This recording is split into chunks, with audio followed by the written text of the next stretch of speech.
Une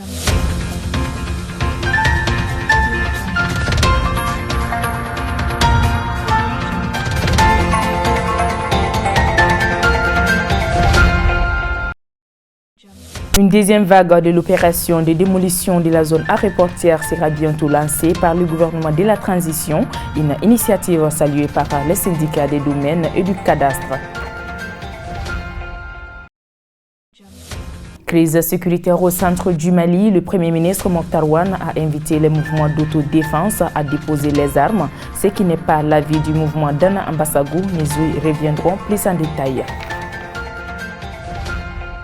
Mesdames et messieurs, bonsoir. Merci de nous accueillir chez vous et bienvenue dans ce journal d'information de la Liberté Télévision. Après un premier passage des Caterpillars dans la zone aéroportière, le gouvernement de la transition vient d'annoncer une deuxième vague de l'opération de démolition de la dite zone lancée par le ministre des Domaines et de l'Habitat. Selon Mamadou Baba Diakité, agent des Domaines et du Cadastre, ces habitants se sont installés illicitement sur ces sites et l'État est tout à fait dans son rôle de les faire déguerpir. La deuxième opération de démolition est annoncée par le gouvernement et qui mettra fin définitivement pour l'occupation illicite de cette zone.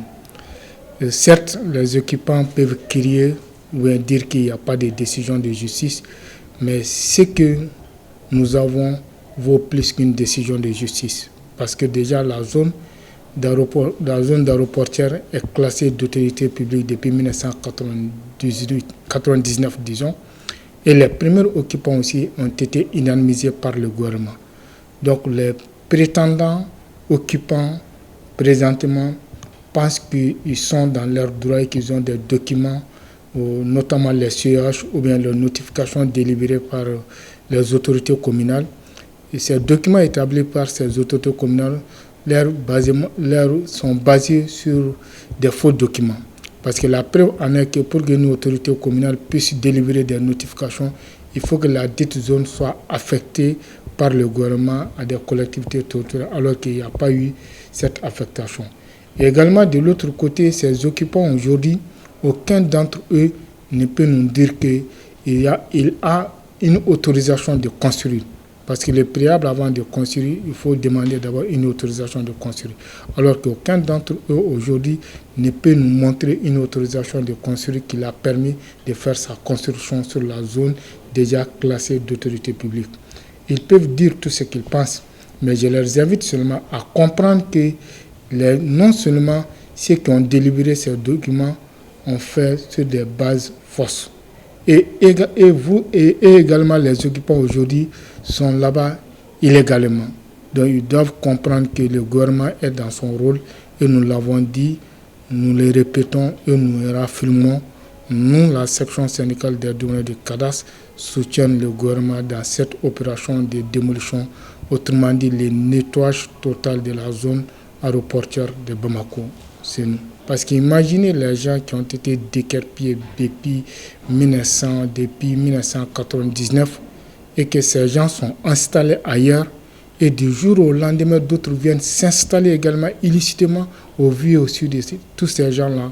Donc ça sera même une injustice de la part de l'État de ne pas être égal envers ses citoyens.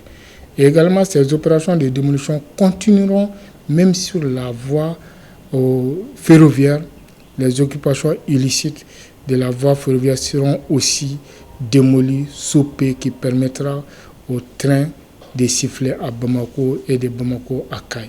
Et pour ce type de situation extrême, Mamadou Baba Diakité nous explique comment acquérir un terrain dans les règles.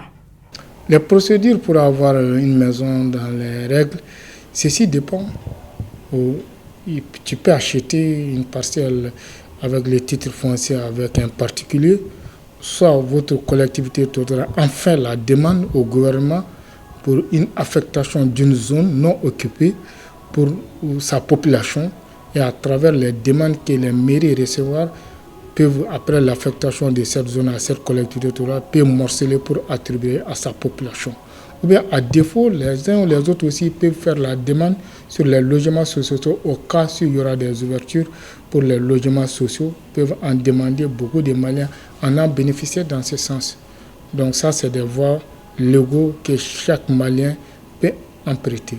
Et enfin, le Premier ministre Mokhtar Wane a annoncé en début mars le désarmement des milices au centre du pays. Au même moment, le groupe d'autodéfense Dogon d'Ana Amassagou s'est dit prêt à déposer les armes, mais à la seule condition du retour effectif de la sécurité et de la stabilité dans la région. Le colonel-major Ismaël Ouagué, ministre de la Réconciliation, a fait une visite le 9 à Bandiagara et il a rencontré le chef d'état-major Youssouf Toloba. J'étais présent à la rencontre avec Ségou Bouli et le ministre plus les éléments de Toloba. Donc l'échange a été porté sur la sécurité. Aujourd'hui, Dana Amassagou est un élément incontournable au centre du pays pour ramener la paix. Parce que c'est un mouvement qui a su protéger sa population et elle le fait actuellement et avec les moyens dérisoires.